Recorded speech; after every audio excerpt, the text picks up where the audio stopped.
Vamos a comenzar entonces. César Trejo, después de la presentación del compañero expositor. Yo solo quería hacer una pequeña reflexión, no de carácter político, porque ya hemos tenido mucho durante estos días. Por suerte mañana empieza la veda, sino recordar que hace 51 años regresó al país el teniente general Perón, el 7 de noviembre del 72.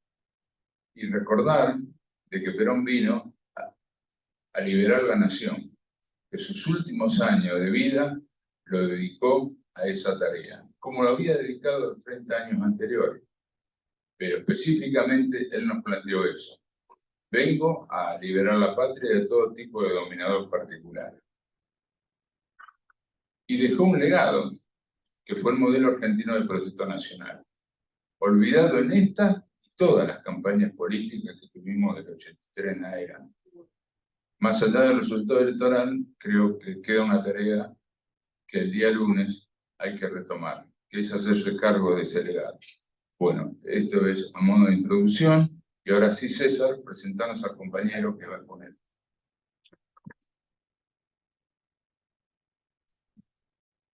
Bueno, buenas tardes, compañeras, compañeros. Les agradecemos en este momento de tanto movimiento y tanta acción, de estar presentes tanto físicamente en este lugar como por el Zoom. Entendemos que hay compañeras y compañeros de todo el país que están participando, así que una gratitud especial por estar en estos momentos de tanta movida. El Observatorio Malvinas de la Universidad Nacional de Lanús es el único organismo de una universidad que desde hace 14 años formalmente, ahí se está acoplando.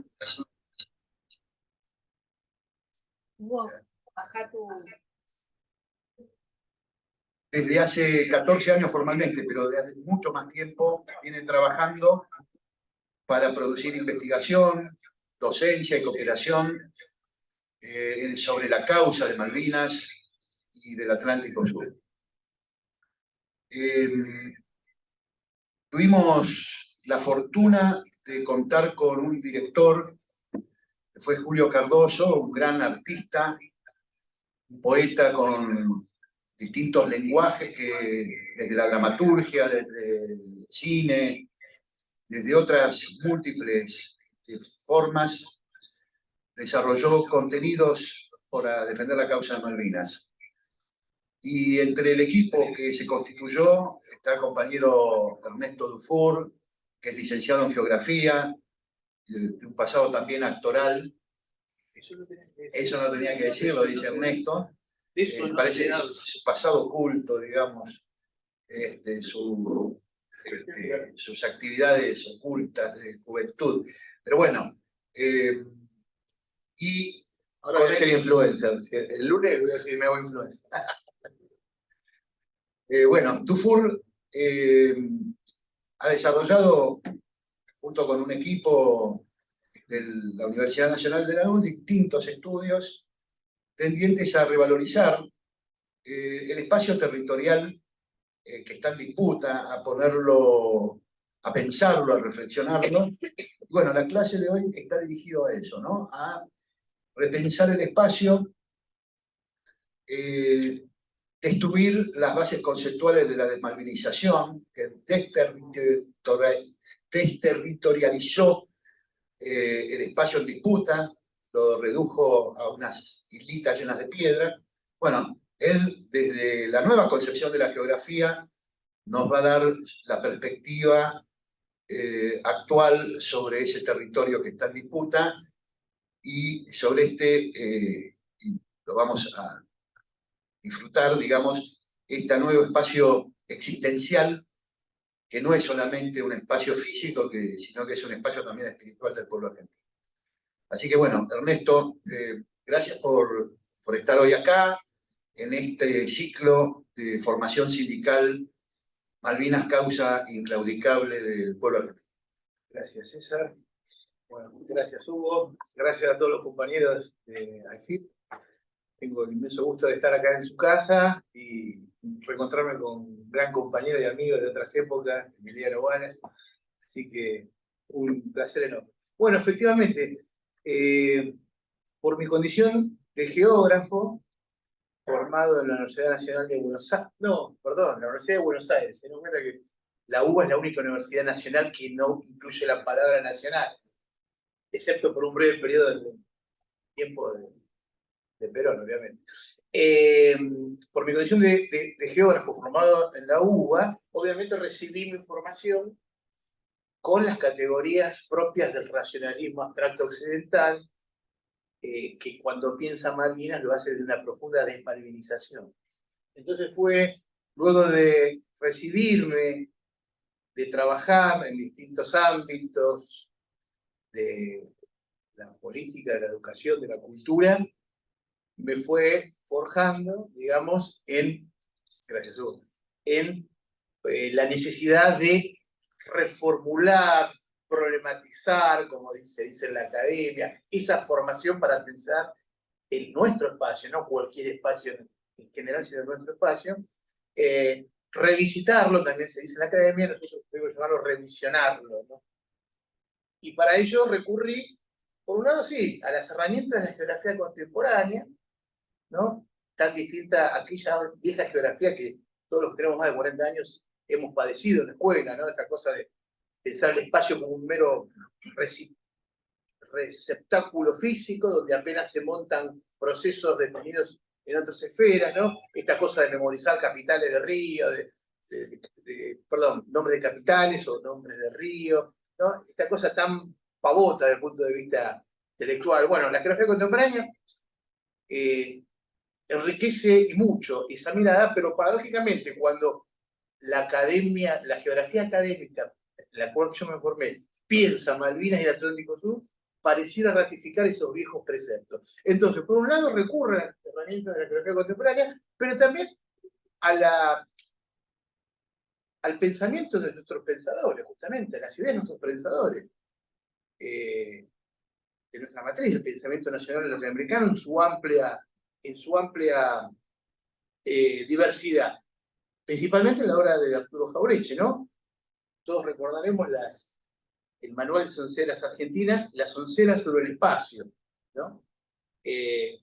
Así que bueno, y voy a hablar entonces de esta reconsideración de la dimensión territorial o espacial a partir del mapa bicontinental. Vamos a pasarlo, no se ve muy bien acá, por un tema de contraste, apenas se ve, pero bueno, también lo tenemos en físico allá, ¿no?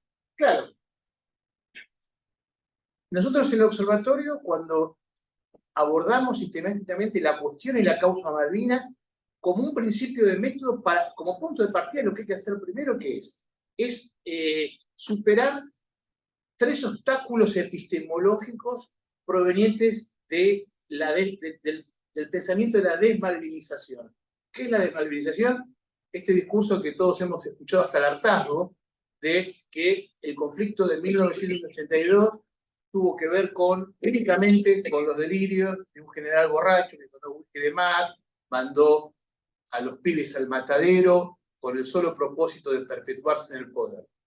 Hasta el hartazgo hemos escuchado esta matriz interpretativa, la desmalvinización. Julio Cardoso la definía como el proceso de desactivación de acciones, ideas y sentimientos en pos de la recuperación de la soberanía del Atlántico Sur. Y bueno, desde esta matriz dominante en los 41 largos años de posguerra, que todos los veteranos y familiares ha tenido efectos funestos para la integridad y la dignidad de veteranos y familiares de caídos, se desprenden 3 grandes obstáculos epistemológicos. ¿Qué son los obstáculos epistemológicos? Aquellas ideas que impiden continuar reflexionando sobre un asunto, sobre un conflicto todavía vivo, latente, ¿no? Uno de carácter histórico. La guerra de Malvinas tuvo que ver únicamente con el contexto de la década del año de 1982, haciendo caso omiso o escindiendo el conflicto de más de 300 años de disputa por el espacio con las grandes potencias, sobre todo Gran Bretaña, la disputa entre España y Gran Bretaña de siglos, que nosotros heredamos como nación independiente. Otro obstáculo epistemológico de carácter estrictamente político, que restringe el análisis de lo acontecido a la coyuntura política de 1982, al último tramo de la dictadura militar genocida. Confinarlo ahí y no pensar nada más. Y hay un tercer obstáculo que tiene que ver con la geografía, un obstáculo epistemológico de carácter geográfico. Algo adelantó César. El conflicto de 1982 fue un conflicto solo por 20.000 kilómetros cuadrados aproximadamente, correspondiente a la superficie de los dos archipiélagos principales, más la Georgia, ¿no? Tanto lío por dos islitas, tantos problemas por dos islitas. Bueno, lo que me voy a ocupar ahora es a tratar de desarmar y superar ese obstáculo que tiene consecuencias concretas, muy funestas hasta el día de hoy. No es simplemente una discusión de índole teórica o epistemológica. Bueno, entonces, cuando salió este mapa, este que está acá, surgió, no se ve muy bien, este es un mapa posterior del año 2020. En el año 2010 se sancionó la ley de Carta, la 26651, que estableció como nueva cartografía oficial de la República Argentina el mapa bicontinental. El que vemos aquí en físico es un mapa del año 2020 de la Copla, ahora voy a hacer referencia a la Copla, que es un mapa que incorpora los espacios marítimos como parte de la normativa nacional de límites, ¿no? Pero bueno, lo cierto es que el año 2010, cuando se estableció como mapa obligatorio, encumbrados geógrafos del Sistema Científico Nacional, el CONICET, los cuales conozco, fueron docentes míos, trabajamos juntos en el Instituto de Geografía de la UBA, muy buenas personas, pero imbuidos en la matriz desmalvinizadora, escribieron sendas notas de opinión en los principales diarios de tirada nacional, La Nación, Clarín, Perfil, La Voz de Córdoba, La Capital de Mar del Plata, denostando, y no exagero con la palabra denostando, el mapa bicontinental. Las críticas apuntaban a dos grandes dimensiones. Por un lado, unos aspectos técnicos vinculados a la implantación de símbolos cartográficos, cuestionaban que el mapa bicontinental incorporara como territorios bajo su soberanía espacios donde no las ejercía de manera efectiva, haciendo referencia a Malvinas, Atlántico Sur, y la Antártida, regida por el Tratado Antártico, ¿no? Pero la crítica, el foco principal de las críticas de la geografía académica era de carácter político-ideológico. Atribuían que este mapa solo era producto de textuales palabras escritas en letras de molde, de los delirios de los nacionalistas trasnochados, del nacionalismo territorialista y belicista, enfermizo, así escrito, no estoy exagerando, que en sus delirios de grandeza solo pretenden la ampliación territorial de una manera casi adictiva, entendiendo los territorios como meros fetiches. Entonces, inscribieron el mapa bicontinental, cartografía oficial de la República Argentina, dentro de una matriz autoritaria, ¿no? Y se llegaron a exponer argumentos hasta pueriles, de base supuestamente científica, dado que hablaban en función de su carácter de investigadores del CONICET. Argumentos tales como, por culpa de los nacionalistas trasnochados, del nacionalismo enfermizo, los chicos de la escuela van a ver muy chiquita la provincia de Tucumán. Así está escrito en Clarín, ¿eh? Y en cambio van a ver, con curiosidad, una inmensa extensión vacía, haciendo referencia al Atlántico Sur, Antártida, ¿no? Entonces, decretaron o prescribieron que el mapa bicontinental era un mapa mentiroso, por un lado, dictaminaron, no pensemos mal, obstáculos epistemológicos, mentiroso y inútil, didácticamente inútil, ¿no?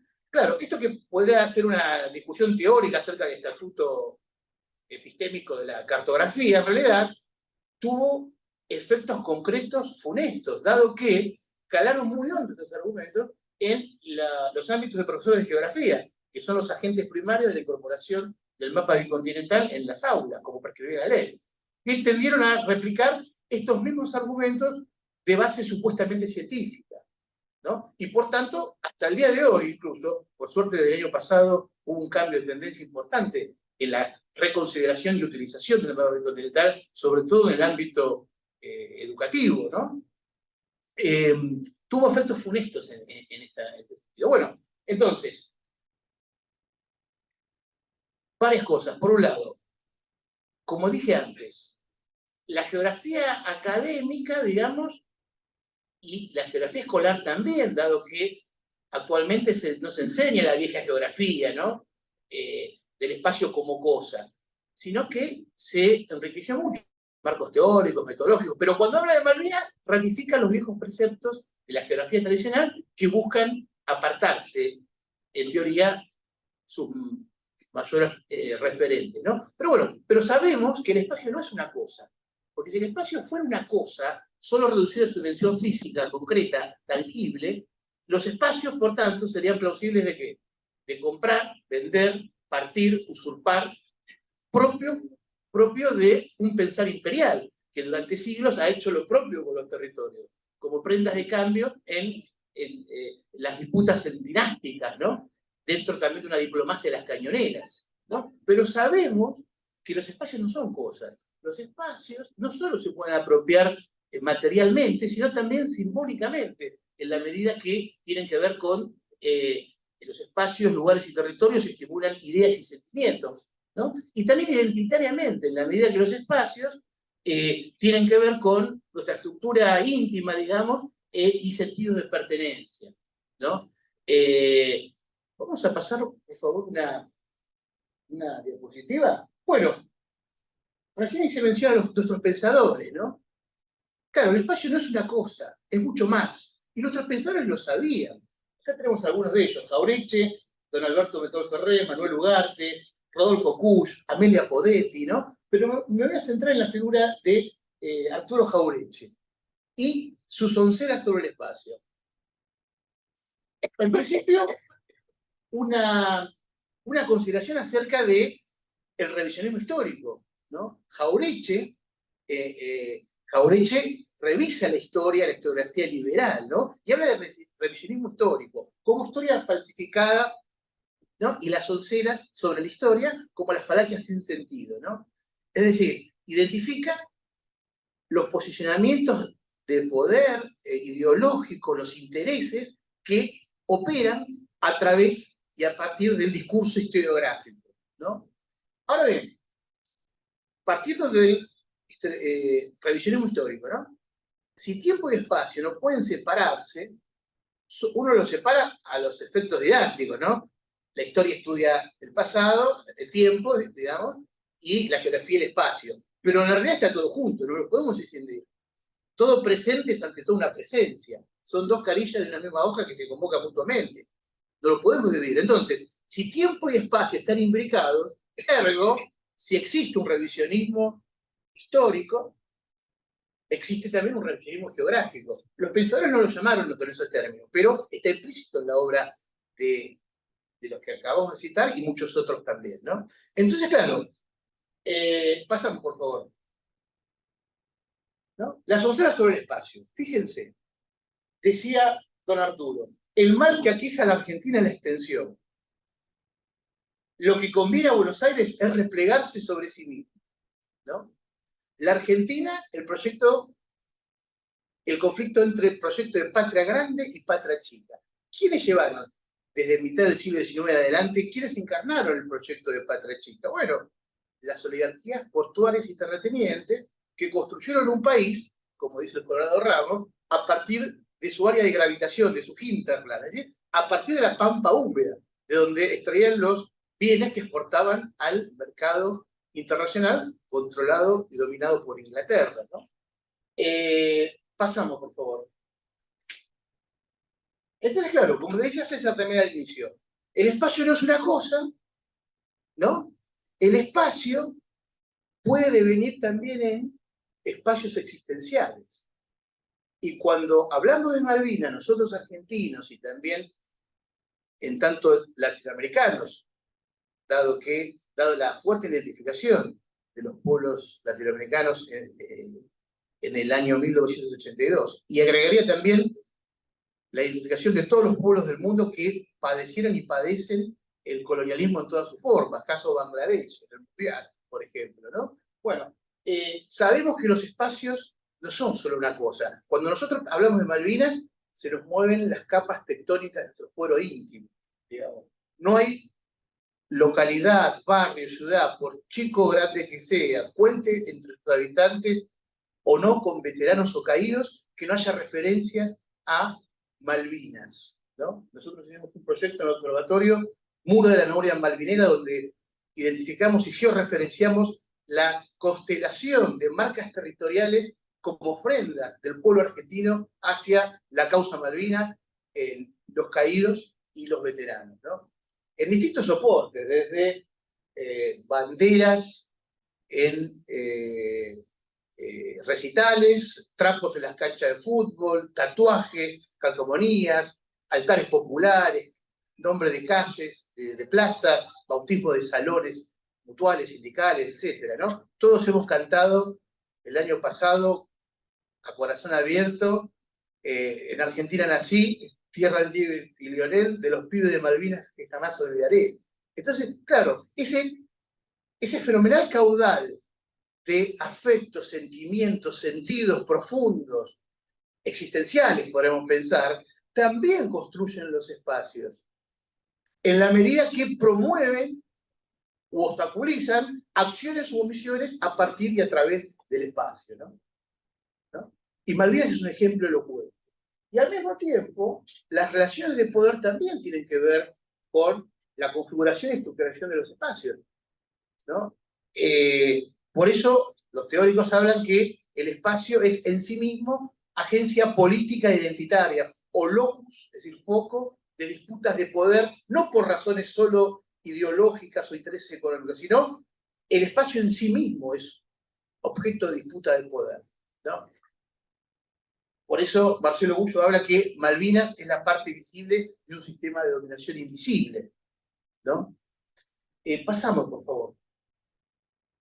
Esta es un ejemplo, ¿no?, de una frase de Alberdi, cómo pensaba la Argentina. Un ejemplo de, tal vez, de la geografía contemporánea en su giro político y cultural, pero escrito 150 años antes. ¿Cómo pensaba Alberdi la Confederación Argentina en torno al conflicto de Buenos Aires y las provincias por el control de la aduana y el puerto? Bueno, la Federación Argentina la pensaba como una especie de alcancía.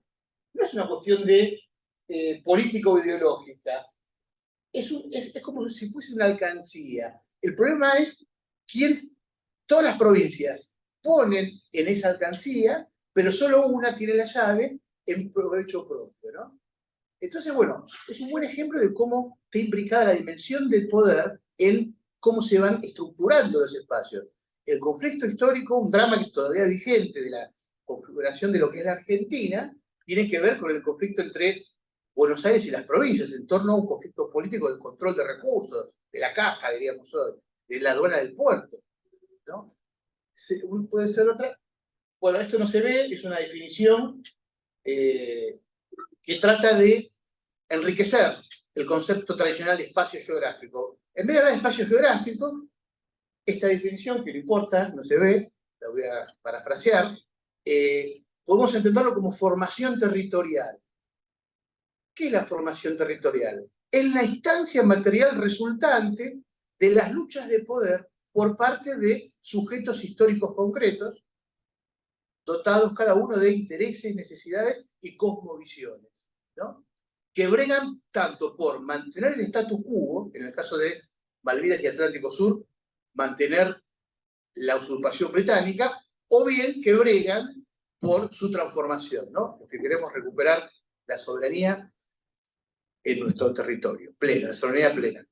Entonces, toda esta es la parte como más teórica para entender el conflicto actual de lo que está en juego en Malvinas, Atlántico Sur y Antártida, ¿no? Si esto es así, si la geografía no es la vieja geografía que piensa los espacios como cosas. De la misma manera, esta otra reflexión ameritaría un análisis concomitante con la cartografía, dado que la cartografía siempre fue considerada una ciencia auxiliar por excelencia de la geografía, ¿no? Fíjense cómo Julio, director del observatorio, primer director, que no era geógrafo, tampoco era académico, era un creador, un artista, a veces la potencia poética del arte llega a lugares donde el concepto no llega, ¿no? Fíjense cómo define la cartografía. El cartógrafo anota lo que le interesa, dónde hay agua, si el agua es navegable, potable, útil, dónde están los puertos, cómo están dispuestos los obstáculos, los pasos naturales, la calidad de las tierras, la población, sus defensas. Hacer un mapa es dibujar el teatro en donde el autor proyecta realizar un sueño. Por eso, siempre es mejor guiarse por mapas hechos por nosotros mismos.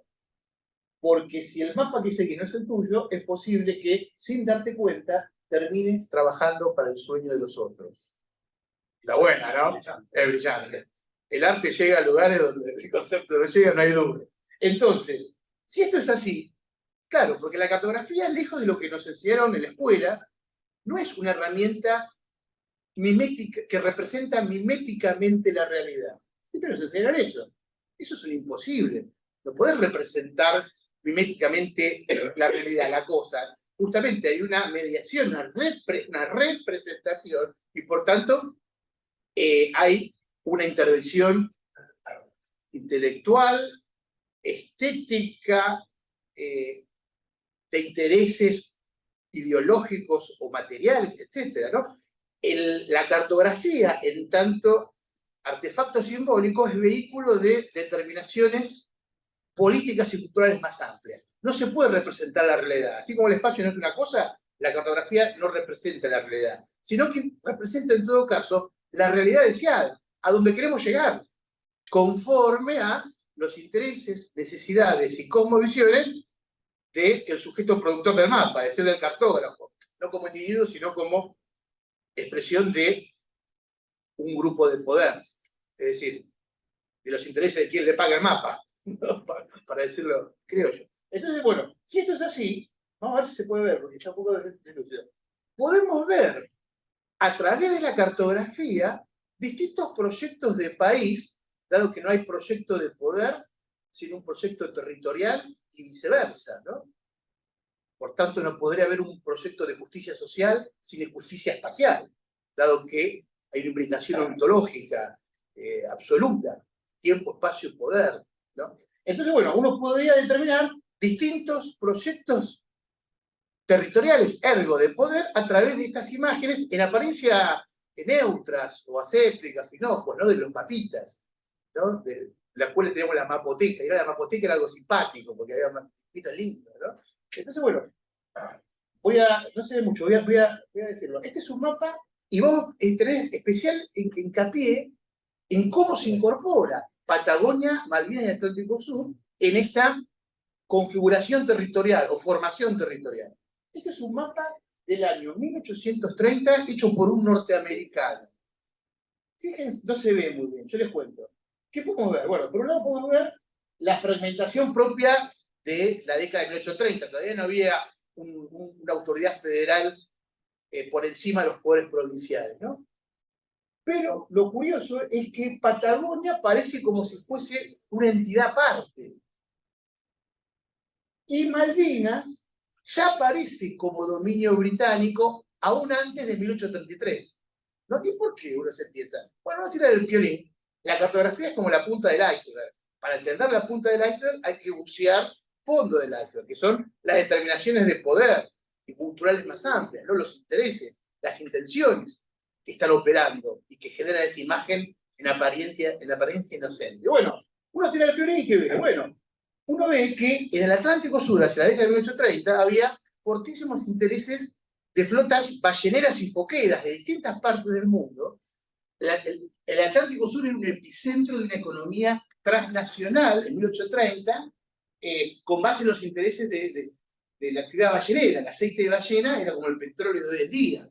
Y mayoritariamente eran barcos balleneros y foqueros norteamericanos que tenían su epicentro en el puerto de Baltimore. Todos recordaremos que previo a la invasión de 1833, en 1831, la fragata norteamericana US Lexington bombardea Malvinas, lo que es la antesala de la posterior invasión. ¿Y por qué? Justamente porque la autoridad de Bernet, con mandato del gobierno de Buenos Aires, quiso regular la actividad ballenera de 4 barcos norteamericanos. Es decir, había intereses fortísimos norteamericanos en plena despegue de la doctrina Monroe, ¿no? Ya empezado por aquellos años, su despliegue como potencia, y por tanto necesitaban la cartografía para generar, digamos, una herramienta para su accionar. Pasamos a otro. No se ve nada, ¿no? Pero bueno, eso es un mapa francés de 1860. ¿Qué se podría llegar a ver ahí? Bueno, la Patagonia es un país aparte. No forma parte de... Ahí figura la gobernación del Plata, ¿no? Que tiene que ver con los sueños de Sarmiento en Archirópolis, el estado del Plata. Y no solo aparece Malvinas bajo dominio británico, sino también la Tierra del Fuego bajo dominio británico. En 1860. ¿Por qué? Y bueno, uno analiza el fondo del iceberg y va a encontrar que había fortísimos intereses de la potencia imperial francesa en Patagonia y el Atlántico Sur. No se me acuerda, ¿no? Compañías francesas dominaban el comercio del guano, un fertilizante también muy requerido por la economía mundial, que el epicentro de la actividad estaba en el Perú. Barcos franceses atravesaban el estrecho de Magallanes en Costa de Malvinas, y además había colonias de guano en la provincia de Santa Cruz, actual provincia de Santa Cruz, ¿no?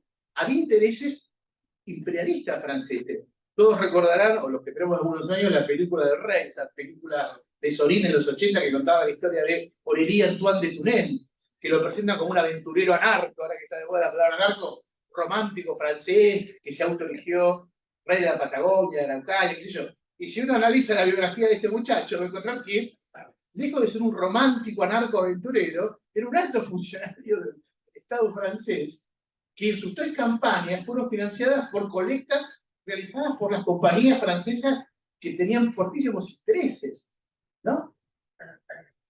Y claro, uno piensa, ¿pero por qué? Si nosotros enseñamos que la Patagonia siempre fue nuestra. Bueno, para la cosmovisión de la oligarquía terrateniente, portuaria, terrateniente y portuaria, comandada políticamente por Mitre, la Argentina, en su proyecto de patria chica, como nos enseñó Jaureche, terminaba en el Río Negro, en Carmen de Patagonia. El resto del país, la Argentina extrapampeana, eran los 13 ranchos, según expresaba Sarmiento, despectivamente, los 13 ranchos, la del norte. ¿Y la Patagonia qué era?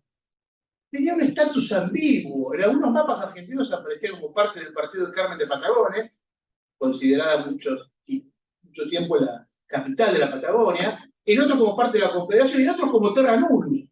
Estado, una especialidad sin Estado, sin autoridad legítima. Lo cierto es que Patagonia era un bocato di cardinale para las potencias, Francia e Inglaterra, sobre todo. Y paradójicamente, o no, o concomitantemente, para la oligarquía dominante porteña, Armando de Mitre, no tiene ningún interés en el espacio, ¿no? Por eso Sarmiento proponía, en su exilio en Chile, que la Argentina no debía tener una flota naval, sino de carácter fluvial, y que la base principal tenía que estar en la ciudad de Zárate, no en Puerto Belgrano. Eso fue posterior, en tiempos de roquismo, ¿no? Porque el mar, digamos, no era un tema para la oligarquía.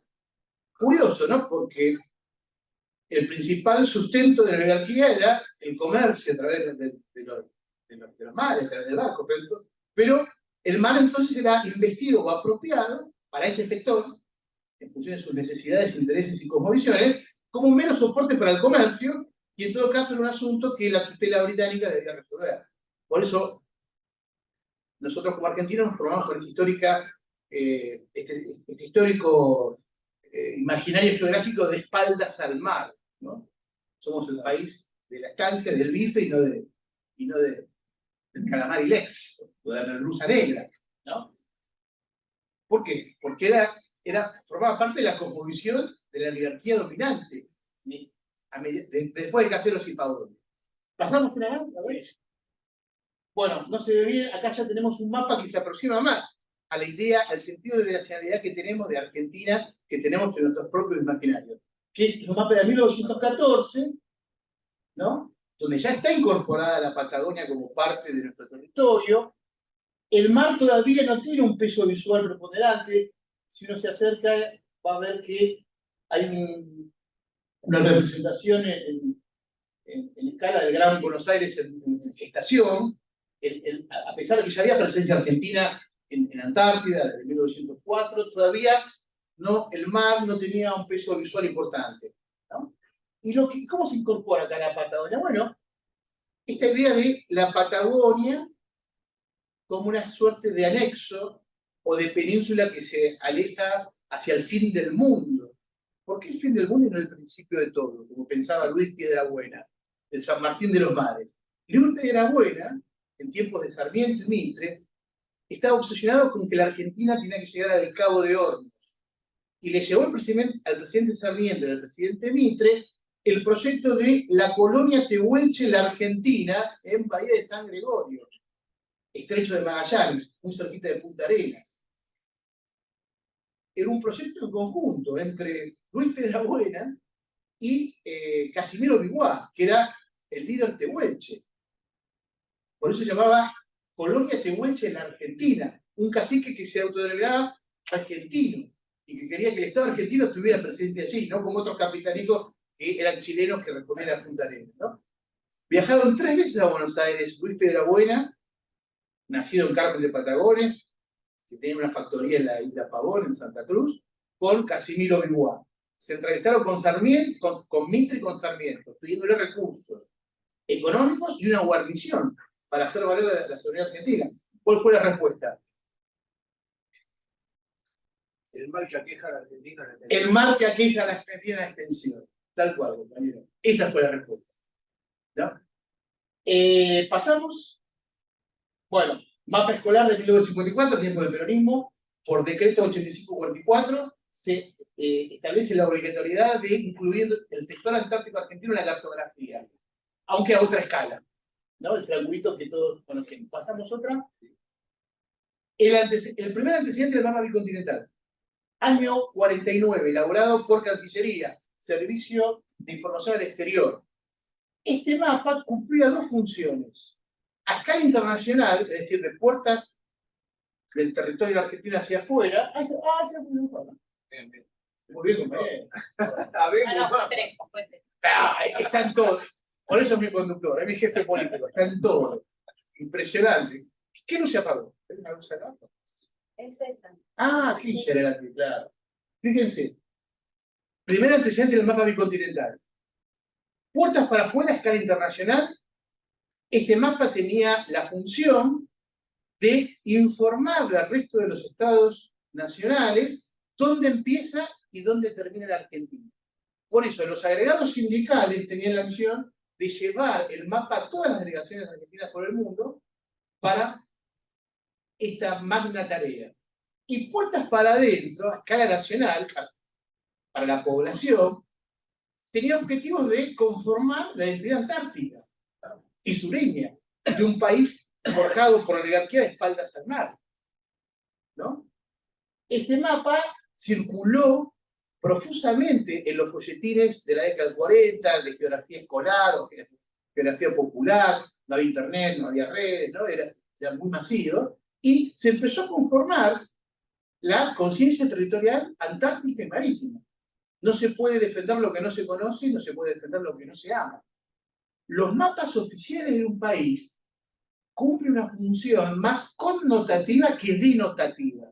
No es que denotan una realidad, informan una realidad.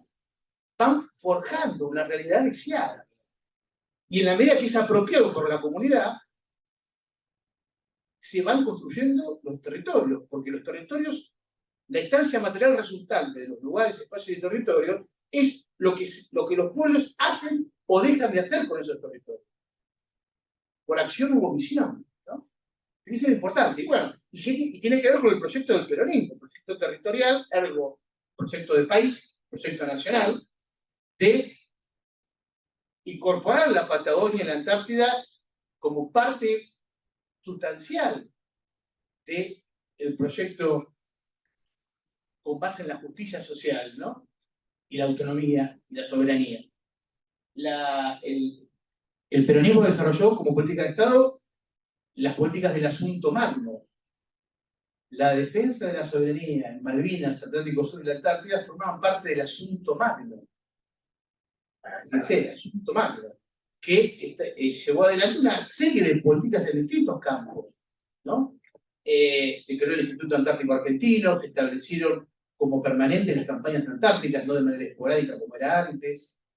El general Pujato lleva el proyecto de generar polos antárticos, poblados antárticos. Se compran un rompehielos, por ejemplo, y también tiene expresión en la política cartográfica. Pasamos otro más, por favor. Sí. ¿Está agregado el mar territorial también? ¿A qué te refieres con el mar territorial? A las 200 millas. No, todavía Todavía no. Ahora vamos a llegar. Porque no formaba parte del derecho internacional hacia 1949. Ahora vamos a llegar, pasamos. Por ejemplo, hasta las políticas filatélicas tienen que ver con el asunto magno. Fíjense, las estampillas. ¿Pasaron? Ahora sí, vamos a ver a las 200 millas. Este es un mapa del año 2009 elaborado por la COPLA. ¿Qué es la COPLA? La Comisión Nacional del Límite Exterior de la Plataforma Continental Argentina, que es una comisión interministerial que es la unidad ejecutora para hacer cumplir las prescripciones del derecho internacional del mar, de la Convención de los Derechos del Mar o CONVEMAR. Esto es muy interesante, ¿por qué? Porque históricamente solo los espacios terrestres eran las entidades geográficas plausibles para asignar soberanía o jurisdicción. ¿Qué tiene que ver? Es una tradición, incluso desde la vieja doctrina romana de mare liberum, ¿no? Para los romanos el Mediterráneo era su mare nostrum, porque eran los únicos que tenían presencia allí. Pero como eufemismo elaboraron la doctrina del mare liberum, que era un eufemismo, mar libre. Era un eufemismo para decir, no, mar libre no, mar nuestro, para evitar que otra potencia naval quise tener presencia allí. Esta teoría histórica, tradicional del mare liberum fue retomada por Hugo Grocio, holandés, en el siglo XVII, en concomitancia con el despliegue de Holanda como potencia naval. No, los mares son libres. Por tanto, un país con pretensiones imperiales como Holanda en el siglo XVII podría tener derecho legítimo a navegar mares a miles de kilómetros de distancia, ¿no? Entonces, claro, recién en el contexto de la Segunda Guerra Mundial y motorizado por países latinoamericanos, sobre todo Chile, Ecuador y Perú, con fuertes intereses en la actividad pesquera, empezaron a reclamarle a la recién creada Naciones Unidas la necesidad de ampliar el llamado mar territorial. Históricamente el mar territorial son 3 millas náuticas de la línea de base. Es decir, ahí hay soberanía plena, al igual que en el espacio terrestre. Paulatinamente se fue ampliando a 12 millas, después la zona contigua 24, pero Chile, Ecuador y Perú reclamaron a las Naciones Unidas, no, es muy poco. Hay que ampliar el mar territorial, ¿no? Hasta ese momento eran solo posiciones unilaterales de los países. Argentina en el año 1916, con la doctrina Storni, estableció que la plataforma continental era jurisdicción argentina, de manera unilateral, 30 años antes que la doctrina Truman de 1945, donde Estados Unidos estableció sus límites en las 200 millas de forma unilateral. Esto es norteamericano y nadie se puede meter acá, ¿no? Recién cobró forma de derecho internacional en el contexto de la posguerra, de la Segunda Posguerra Mundial. Y bueno, justamente del año 1982, año de la Guerra de Malvinas, las Naciones Unidas, el derecho del mar, la CONVEMAR, establece las 200 millas de zona económica exclusiva, donde los estados ribereños tienen la potestad de la explotación económica, o terceros estados pueden explotarlo, pagos de canon y de permiso del país ribereño. Y claro, eso fue en el año 82. En el año 95, la CONVEMAR establece lo siguiente, que es interesante. Aquellos estados que puedan demostrar científicamente que su plataforma continental, entendida como la prolongación del territorio terrestre, valga la redundancia, por debajo del agua, excedía la milla 200 hasta la milla 350, que es la parte azul oscura, Esta es la milla 200, acá. Y la azul oscura 350. Ah, puedo sacar esto. Ahí está. Entonces, la Conmemar, año 95. Hace nada en términos históricos. Tienen derechos soberanos y o jurisdiccionales, dependiendo si se trata de superficie de agua, columna de agua, lecho o subsuelo, hasta la milla 350, la parte azul. Y la Argentina, que es un país bendecido por nuestro Señor, no solo tiene la pampa húmeda más fértil del mundo, una de las 4 pampas más fértiles del mundo, sino que tiene la plataforma continental de las más grandes del mundo. En el caso de Chile, Perú y Ecuador, por cómo entran las placas tectónicas, hay una fosa ahí, no hay plataforma continental. El de este lado sí, mucha. Y en casualidad tocó para el lado de Argentina.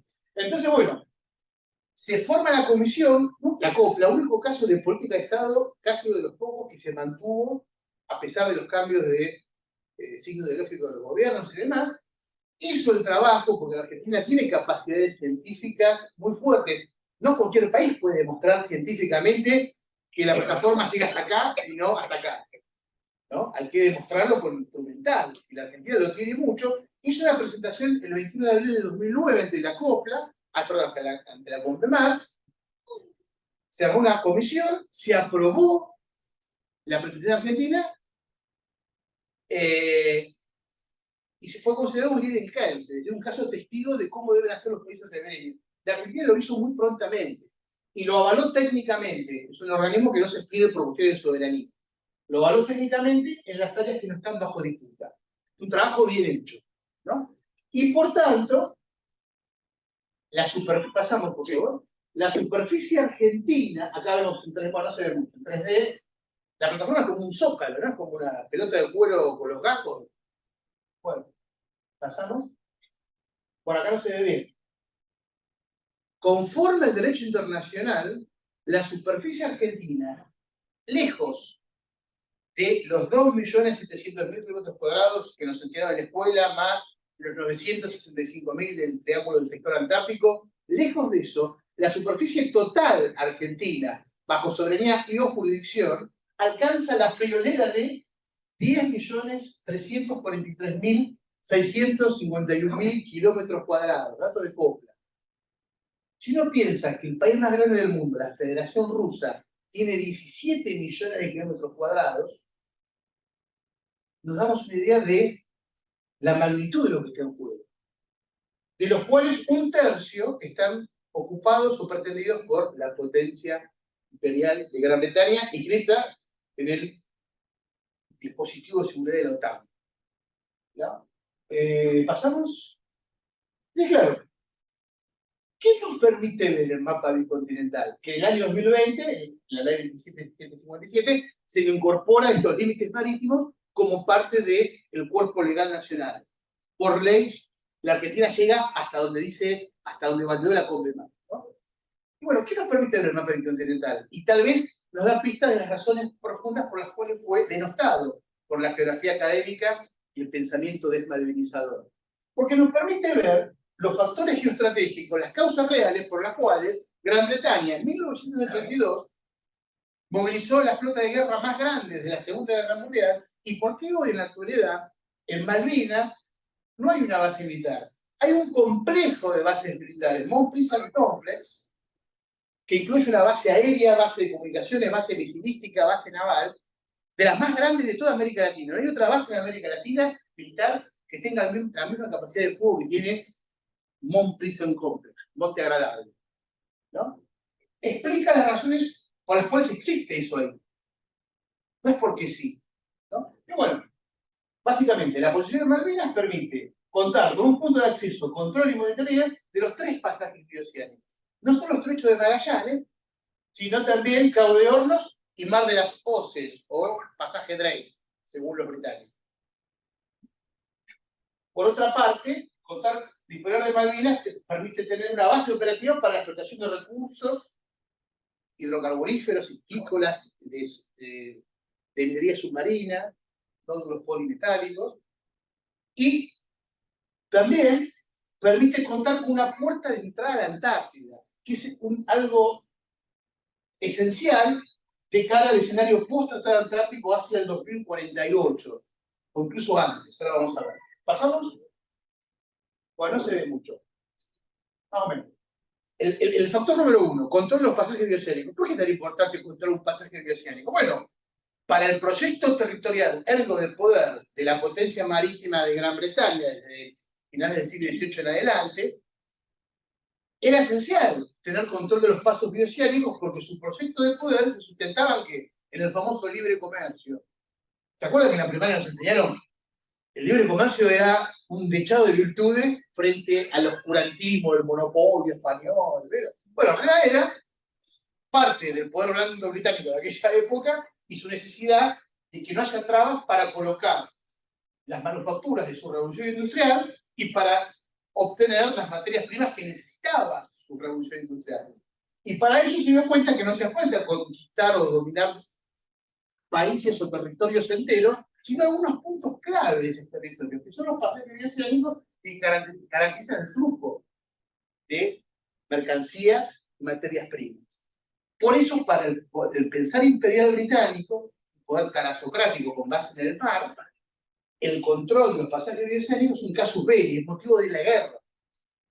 En 1914 hubo una guerra, una batalla entre la Royal Navy y la Armada Alemana, muy cerca de Malvinas. Todos los principales pasajes bioceánicos están en manos británicas. Suez, Gibraltar, Estrecho de Malaca, Buena Esperanza, etc. Panamá, bueno, el poder transatlantico norteamericano. Y actualmente, el canal de Panamá está colapsado. Si bien lo emplearon, ya no tiene capacidad para los arcos megacontenedores que se usan en la actualidad, colapsa muy seguido, aumentando los costos, y por otra parte, en un escenario de conflicto bélico, que no se puede descartar, es muy vulnerable desde el punto de vista militar, ¿no? Entonces el Estrecho de Magallanes vuelve a cobrar una importancia estratégica, al igual que lo tuvo en el siglo XIX, antes de la existencia del canal de Panamá. ¿Pasamos? Bueno, acá vemos, no se ve mucho, el complejo llamado del Collar de Perlas, un complejo de bases militares de la OTAN en todo el Atlántico Sur, Santa Elena, Tristán de Acuña, Isla Ascensión, Malvinas. ¿Pasamos?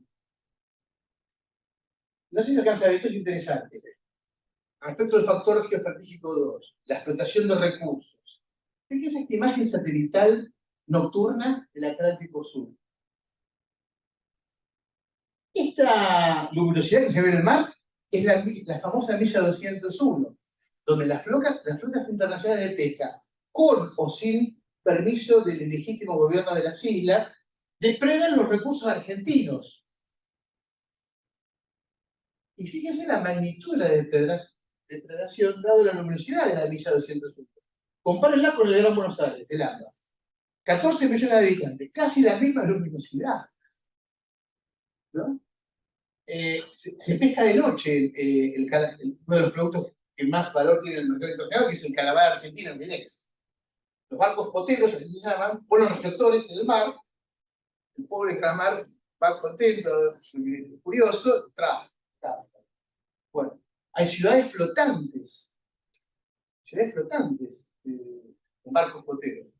Incluso yo hace unos años viajé a Ushuaia, incluso para un geógrafo como yo que se ocupa de estos temas, estaba desprevenido del avión, volvía de noche, y como geógrafo tenemos el vicio de siempre saber la orientación dónde estamos, norte, sur, este, oeste.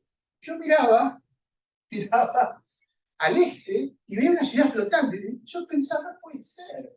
Si el continente está del otro lado, ¿qué es eso?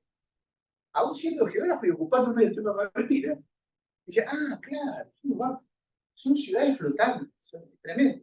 Bueno, además, bueno, exploración, que dentro de poco ya van a sacar petróleo los británicos en la cuenca norte de Malvinas, la offshore. ¿Seguimos? La importancia estratégica de la Antártida. Hay 3 puertas de entrada a Antártida, principales. Hay varias, pero las principales son las 3 puertas sudamericanas. Punta Arenas, Ushuaia y Puerto Argentino, que están apenas a 900 kilómetros de la península antártica. El continente antártico tiene una geoforma particular, es casi circular, a excepción de la península que apunta justamente hacia el cuadrante sudamericano. El resto de las puertas de entrada antártica, Ciudad del Cabo, en Sudáfrica, Puerto Hobart, en Australia, Christchurch, en Nueva Zelanda, están a 2.400 y 3.600 kilómetros. Las puertas de entrada sudamericanas están a 900 kilómetros. Por eso la inmensa mayoría de las bases científicas se ubica en la superestratégica península antártica, ¿no? Y es curioso, porque el discurso del globalizador, ¿qué nos prescribe? Ah, no, ¿cómo los nacionalistas trasnochados, enfermizos, osan pretender la Antártida que está regida por el Tratado de Antártica? Se les cae la baba, de admiración, ay, como el sumum del entendimiento multilateral, de la cooperación del pacifismo medioambiental, etcétera, etcétera, etcétera. Cuando en rigor, hay un trabajo de Pablo Fontana, que no sé si va a estar invitado para dar una clase, que se llama, un trabajo impecable llamado La Pugna Antártica. En rigor, el sistema de tratados antárticos, son 3 tratados, solo pudo ser firmado en el contexto de la Guerra Fría, 1959, entre Estados Unidos y la Unión Soviética, que justamente llegaron a un acuerdo de no llevar su disputa por el comando mundial a ese ambiente tan crítico, a ese territorio tan crítico desde el punto de vista ambiental, porque aún para las grandes potencias hubiese significado un fenomenal despliegue logístico que no estaban en condiciones de sustentarlo, sumado a que no existía la tecnología para explotar el gas y petróleo que ya se sabía que existía, debido a que había 2 kilómetros de hielo en la Antártida. Esas decisiones geopolíticas fueron lo que permitió la firma del Tratado Antártico y destinarlo para otros usos. No fue la lucha del movimiento científico internacional o del movimiento ecológico internacional lo que posibilitó la firma del tratado. Fueron decisiones geopolíticas. Condiciones geopolíticas que hoy en día nadie está en condiciones de asegurar que se van a ratificar cuando cese la vigencia del tratado, o incluso antes. Porque si una potencia, por ejemplo, entra el tratado antes del año 2048, puede pasar, porque todo tratado es un acuerdo intergubernamental. Si una de las partes dice hasta acá llegué, así sucede, ¿no? Entonces, bueno, en la actualidad existe la tecnología, la capa de hielo se derritió, y el orden mundial está en flagrante y creciente conflictividad, incluso en el plano bélico. Nadie garantiza que se pueda volver a ratificar el tratado. ¿Seguimos? Bueno, ya vamos terminando. Bueno, venimos bien, ¿no? Es un lindo, atención docentes, lindo trabajo para llevar al aula. Cotejar los 2 mapas de la Argentina. El mapa tradicional, que está más cerca de nuestros imaginarios nacionales, ¿no? El de la izquierda, y el mapa bicontinental. Y uno se pregunta, ¿no? Si este es un mapa mentiroso, ¿este es el verdadero? ¿Este no miente? ¿Este es el mentiroso y este es el verdadero? No. Ningún mapa es verdadero por su estatuto epistemológico. La cartografía no representa la realidad, un proyecto de realidad deseada. Dependen los criterios, es decir, los intereses, necesidades y cosmovisiones de esa realidad que desea distintos sectores, distintos grupos, ¿no? Entonces, bueno, para decirlo rápidamente, este mapa es expresión de la izquierda, de los vencedores, es el mapa resultante de los vencedores de las guerras civiles del siglo XIX. La Argentina oligárquica y agroexportadora. Es este mapa de la izquierda.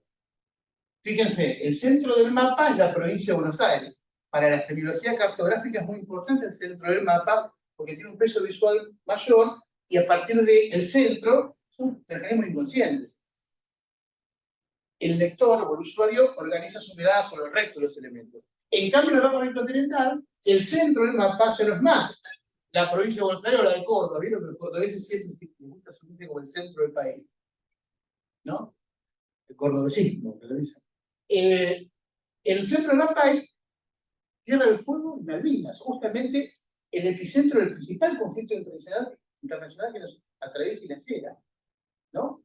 Y el epicentro es justamente el tercio del territorio nacional que está usurpado por Gran Bretaña.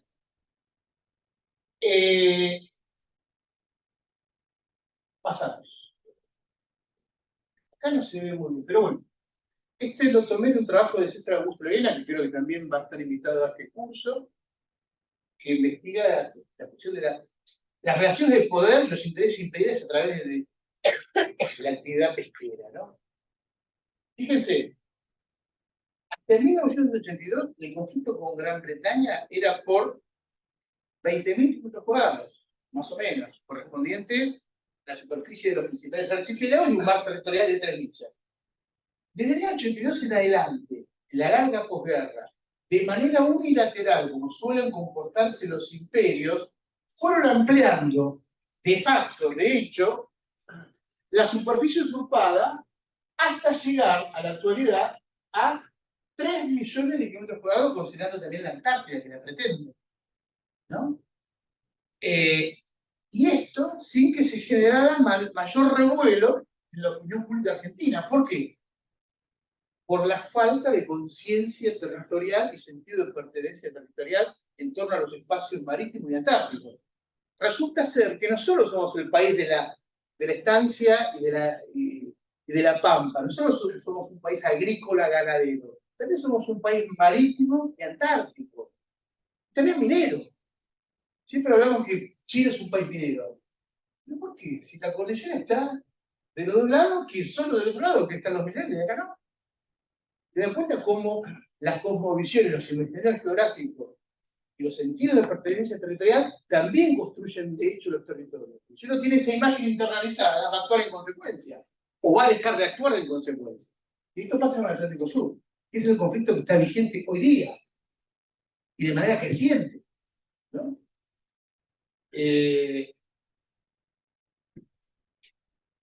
Por último, un dato importante. Fíjense la importancia concreta, práctica de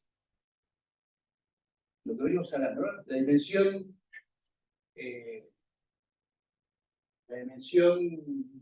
subjetiva del territorio, la importancia para la construcción efectiva del territorio. En el año 1908, Gran Bretaña, a través de una carta patente, que son las disposiciones de política exterior británica, prescribió que desde el paralelo 50 hacia el polo sur, paralelo 50 es la mitad de la provincia de Santa Cruz y el territorio magallánico del lado chileno, hasta el polo sur, era territorio de su majestad. 1908, ya existía el Estado moderno consolidado, ya había presencia de bases navales de la Armada Argentina en Río Gallegos, en Ushuaia, y aún así, la voracidad imperial pretendió la protección, porque sí, porque mi PH, porque puedo, de los territorios. Otra carta patente de 1917, Gran Bretaña desiste esta pretensión solo en el territorio, no así en los espacios marítimos y antárticos. Es un claro ejemplo de la importancia de la presencia territorial en terreno. Ya había presencia de actividad económica y presencia del Estado allí, y también en las almas y corazones, que nos va a permitir defenderlo, ¿no? Esto que fue válido para la Patagonia a principios del siglo XIX, ahora, ya entrado el siglo XXI, es absolutamente válido para los espacios marítimos y antárticos ante el conflicto actual y las pretensiones actuales, donde para los imperios, como fue en el siglo XVIII, el siglo XIX, en el momento del siglo XX, el Atlántico Sur y Antártida sigue siendo un locus, un epicentro de sus intereses. Bueno, voy a parar por acá. Queda abierta pregunta, comentario, etc.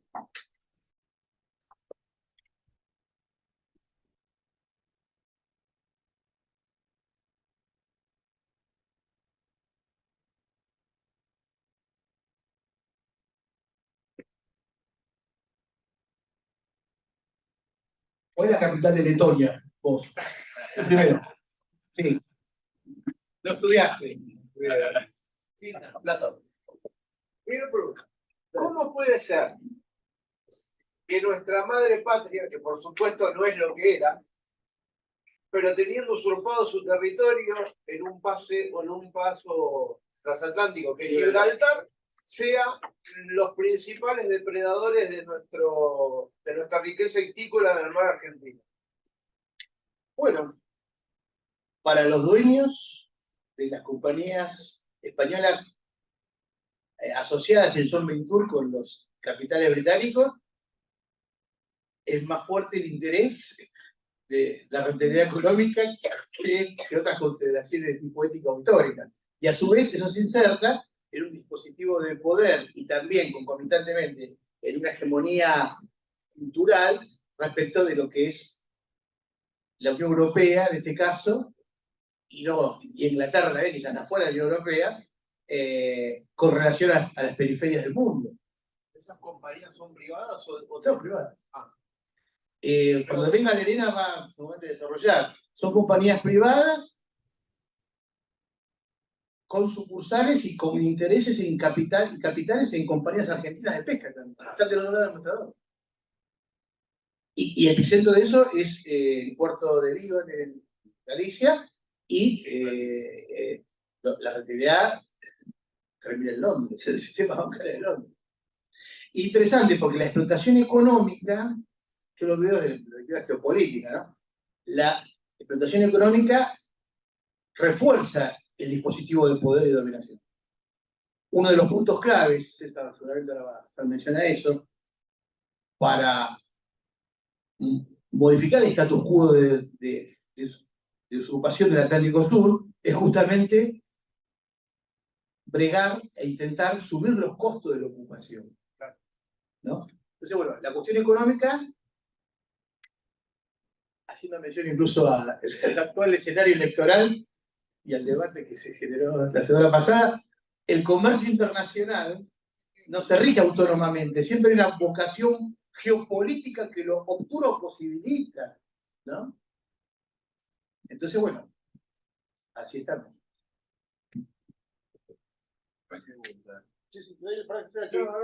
Y para completar una cuestión referida a España. En el año 82 gana el gobierno de España Felipe González a través del Partido Socialista Obrero Español. En ese primer momento, Felipe González convoca al pueblo español a integrar, paso previo a la Comunidad Económica Europea, a integrar la OTAN. Y el pueblo español, en un primer plebiscito, dijo no.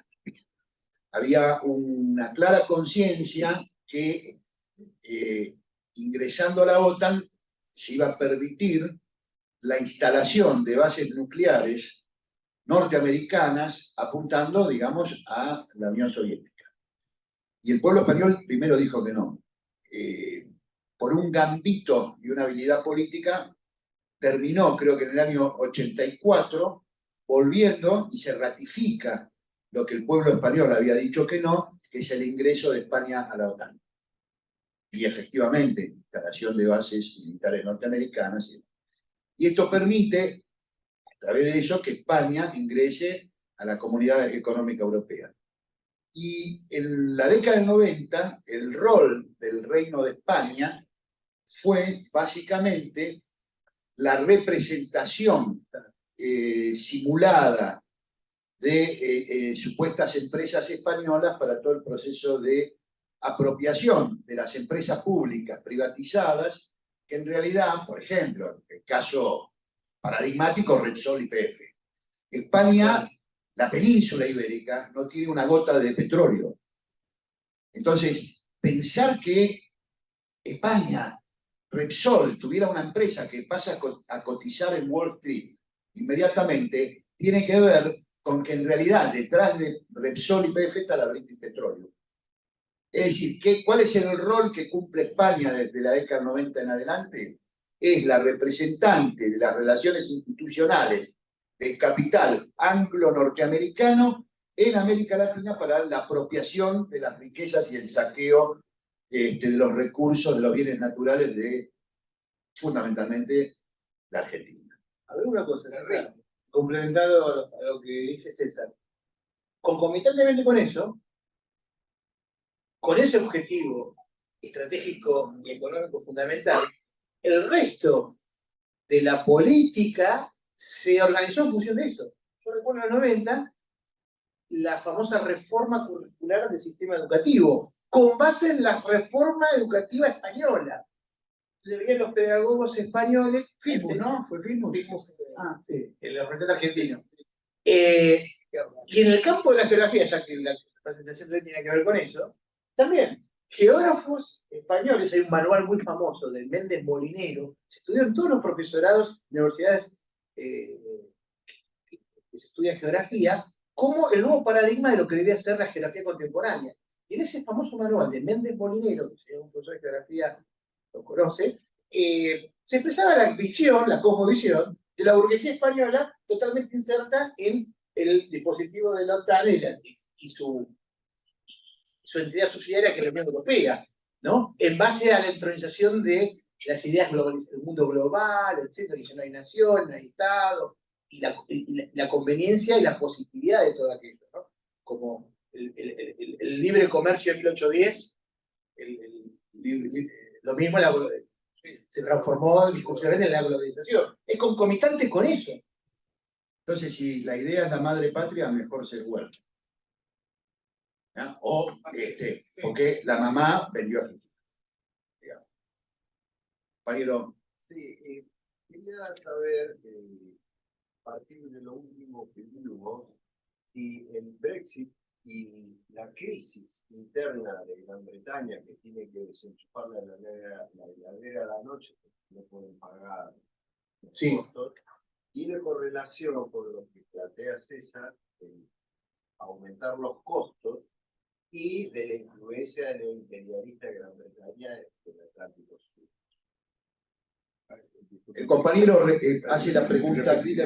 Claro. Que no se escucha. El compañero está haciendo una pregunta referida al Brexit, a los costos de la ocupación y, bueno, Gran Bretaña ha anunciado a partir de hace 2 años atrás lo que se llama el Global Britain. Es un proyecto de relanzamiento del rol global de Gran Bretaña. Y lo ha escrito, lo ha publicado, y parece que nuestra clase dirigente está mirando para otro lado, no toma nota, discute otras cosas.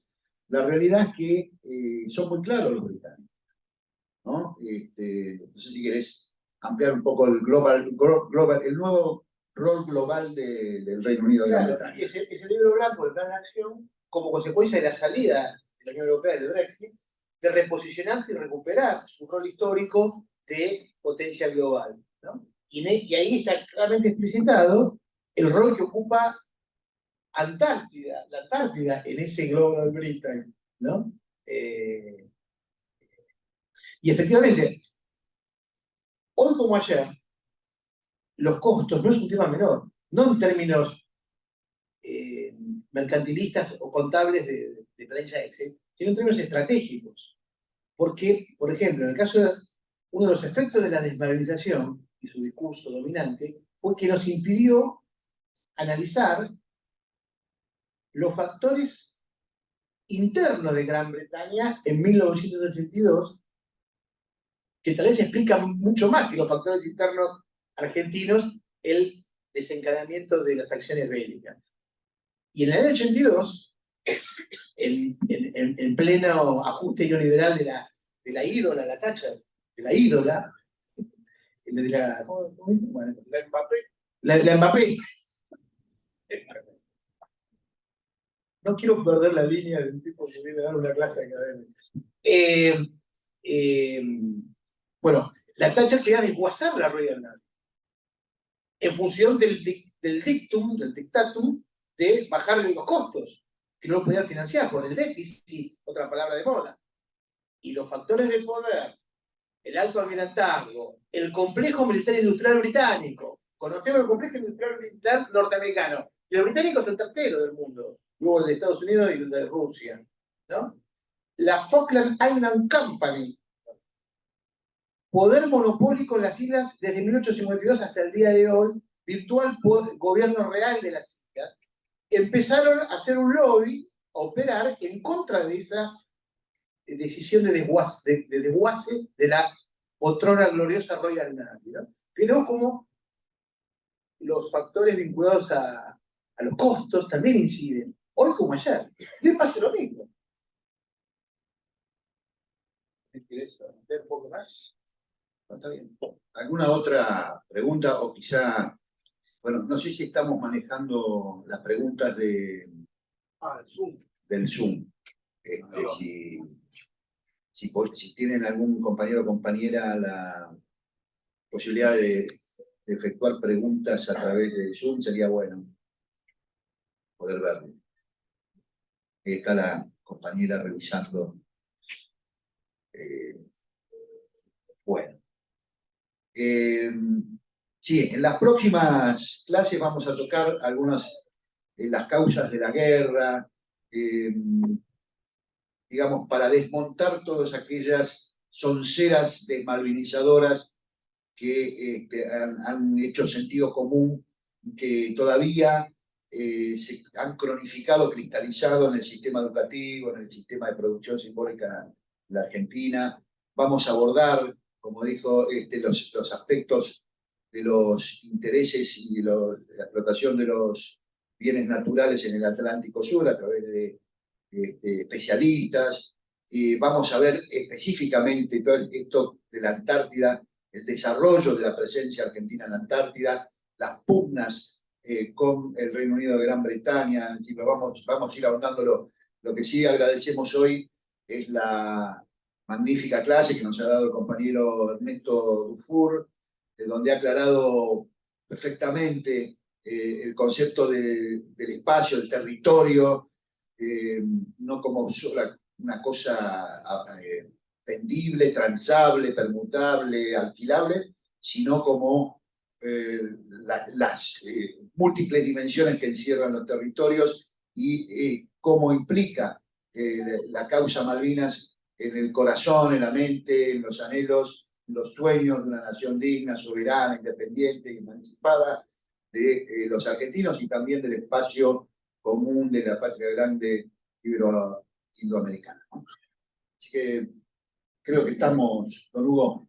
Sí, estaban mirando si había alguna pregunta por Zoom, ¿no? No hay preguntas por Zoom, así que, bueno, agradecemos la presencia de los compañeros que nos acompañan presencialmente y por Zoom también, y bueno, y acá el compañero que nos ha dado una magnífica clase de geografía.